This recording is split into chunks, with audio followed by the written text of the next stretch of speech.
Before anything else, leave a like, subscribe to the channel, and turn on notifications, because today's topic isn't empty talk, it isn't cheap speculation, and it's definitely not exaggeration.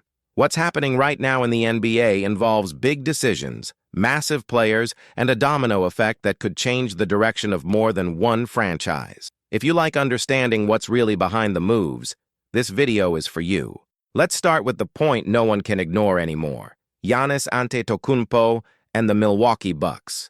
For a long time, talking about Giannis possibly leaving felt almost like sacrilege. He was the ultimate symbol of modern loyalty in the NBA. The guy who stayed, who believed, who won a title, where almost no one thought it was possible. But basketball isn't made only of beautiful stories. It's made of context, of signals, and above all, of moments. And the current moment is completely different from anything we've seen before. What stands out isn't one isolated quote or a random rumor. It's the buildup of situations. It's the body speaking when the mouth stays quiet. Giannis has never been the type to give big public speeches demanding changes or threatening to leave. His style has always been different. Quiet pressure, indirect moves. That's how it went when the franchise felt it had to act and brought in Damian Lillard. That's how it went when they started looking for other pieces to keep the team competitive around him. But now, for the first time, the frustration overflowed, boos from his own crowd, a player on the bench clearly shaken, holding back emotion, a sharp response out of character, almost like a human reflex, not a star trained to handle microphones. When an athlete at that level reaches that point, it isn't about one bad game or a rough stretch. It's about wear and tear. It's about the feeling that the project no longer delivers what he needs to keep believing. And here's a crucial detail. Giannis can publicly say he isn't asking for trades. He can reaffirm commitment to the franchise. That's part of the game. No one expects him to walk into a press conference and slam the table demanding an exit. But the real NBA works behind the scenes. It works through private conversations, signals sent to the front office, unspoken expectations. And what's been built over the last few weeks is an atmosphere too heavy to ignore. Milwaukee, right now, doesn't look like a place at peace. The roster is expensive, aging in key spots, and not very flexible. The attempts to tweak things haven't pushed the team into a clear favorite tier. And when you look at the horizon, the question is simple and brutal. Does this team have a real path to win another title with Giannis as the main guy? More and more, the answer feels uncomfortable. That's why the idea of a trade stopped being absurd. Not because Giannis wants out tomorrow, but because the franchise might start to realize that holding on to an unhappy superstar at peak market value can be more damaging than starting a smart rebuild at the right moment. And if that move happens, everything suggests it wouldn't be now, mid-season, but in the summer, when packages get bigger, picks become more valuable, and negotiations get colder. And then the name that always circles conversations like this shows up, the Golden State Warriors. For years, that sounded like pure fan fantasy, but a fantasy repeated too many times starts turning into a hypothesis. There's an obvious connection between Giannis and Stephen Curry. Mutual respect, public admiration, visible chemistry in settings like the All-Star game. It's not just marketing. It's basketball, two players who change the geometry of the court in opposite and complementary ways. Now, let's be honest. From a purely technical assets standpoint, the Warriors aren't the most equipped team to win an open bidding war for Giannis. There are franchises with far more draft picks, more promising young players, and more financial flexibility. Houston, Oklahoma City, San Antonio, Brooklyn, those teams can build more aggressive offers on paper. That's a fact. So why does Golden State enter the conversation? For one simple, powerful reason: the player's preference. If Giannis, in private conversations, makes it clear there's a destination he genuinely wants, that changes the entire dynamic. It guarantees nothing, but it shifts the balance. And if there's a scenario where Milwaukee looks at his legacy and thinks about doing what they believe is right, that scenario involves listening to what he wants.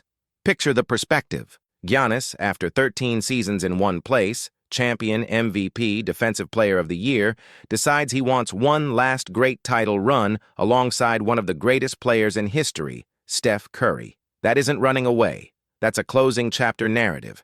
And for the Warriors, it would be more than a signing. It would be a last dance, a short, intense, dangerous window for the rest of the league. Any team with Giannis has a chance. Any team with Steph has a chance. Put both together, and you create a problem no defense solves easily. Curry's gravity pulling coverage out, Giannis's physical force attacking the rim, transition, half-court pressure, constant stress. Even without a perfect supporting cast, that puts fear into any playoff series. But while that scenario feels far away, there's an immediate reality knocking on Golden State's door. January 15th, a date circled on the calendar a long time ago. Jonathan Kuminga officially becomes trade eligible. And here begins another story that's been dragging on for months and now demands a decision. Kuminga represents everything the Warriors need to define about themselves. He's young, athletic, talented, but never fully integrated. There was time to sort this out earlier. In the summer, there were paths to avoid letting it turn into a distraction. That didn't happen. Now he's become an asset, not a pillar. An asset. The big question isn't whether he'll be traded anymore, but what he can bring back. And more importantly, what the Warriors want to be after that trade.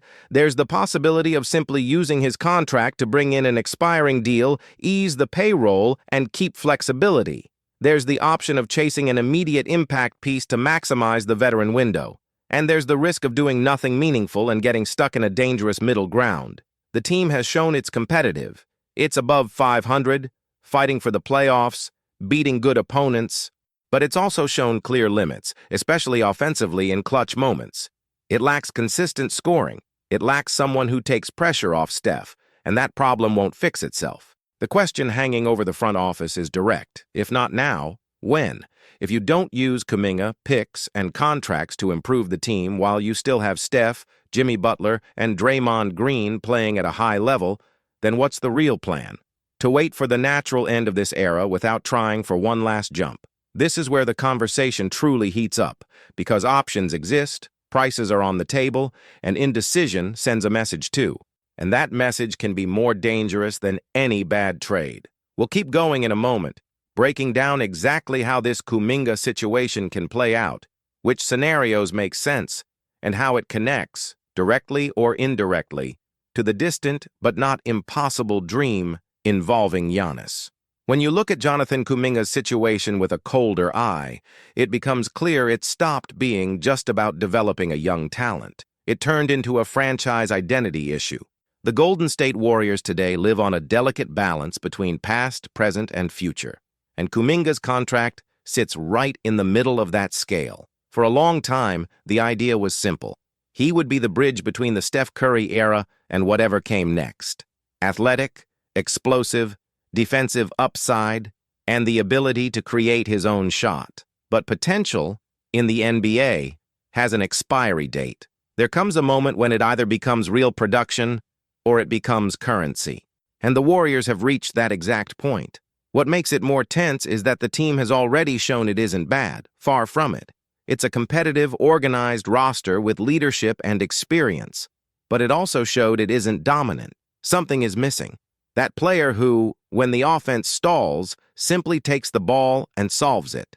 And that isn't Kuminga's fault, but it also isn't something he's delivered consistently. So now the front office has to answer an uncomfortable question. Is it worth holding a young asset just to avoid admitting the original plan didn't work? Or is it smarter to accept reality, use the asset while it still has value, and try to improve the team now? There are interested markets. Sacramento has shown curiosity. Phoenix, at another moment, also watched closely. Other teams see Kuminga as a project that might bloom in a different environment. More minutes, more freedom, less immediate title pressure. That boosts his value as a negotiation piece, even if it isn't the kind of value that lands a star by itself. And then comes the most thorny debate of all. If you're not willing to use Kuminga, draft picks, and complimentary contracts to go after someone who clearly raises the team's level, then what are you waiting for? Because standing still is also a decision. And in the NBA, it's usually the worst one. Let's be clear. Golden State needs scoring. It needs someone who arrives and changes the offensive dynamic. This isn't about a pretty name or hype. It's about fit, someone who can play next to Steph, share responsibilities, punish defenses that sell their soul to stop number 30. Without that, the team's ceiling becomes very obvious, and when opportunities like that show up, they're almost never cheap. They always involve picks. They always involve risk. The mistake would be thinking there's a perfect move, no cost, no consequences. That doesn't exist anymore. The real question is whether the risk is worth the window you still have. Because that window is real. Steph still plays at an all-NBA level on many nights. Jimmy Butler, even with wear, still impacts big games. Draymond Green remains a rare defensive brain. That core won't last forever. Every wasted season adds weight. That's why indecision is so frustrating. If the front office believes this team can fight, it has to act like it believes it. If it doesn't believe it, it has to be honest and accept a different path. The middle ground only prolongs frustration. And yes, all of this connects, however indirectly, to the bigger scenario involving Giannis, because saving draft picks, preserving maximum flexibility, only makes sense if there's a real bet on something bigger in the distance. Otherwise, it's just fear of making a mistake. Waiting for the impossible while the present slips through your fingers is a classic trap. Patience is a virtue when there's a plan. When there isn't, it becomes paralysis. And the signals coming from inside the league suggest Golden State can't afford another stretch of passive waiting. The interesting part is that even with all this uncertainty, the mood around the team has improved. Wins help. The locker room feels lighter. Jimmy looks more comfortable. Draymond looks more focused. That creates the dangerous feeling that maybe they can keep pushing it down the road. But the season doesn't wait for anyone. The trade deadline is getting closer. The All-Star break is right there. Decisions not made now end up being made by the calendar. And then there's no control of the narrative, no fine-tuning, just reaction.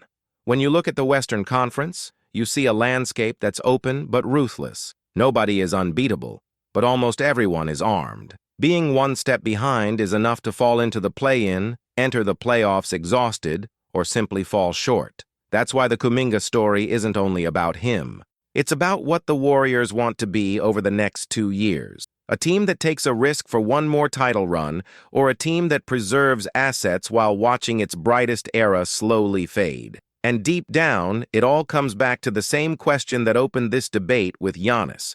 How long do you keep holding up a project that's already given what it had to give before accepting that change is inevitable?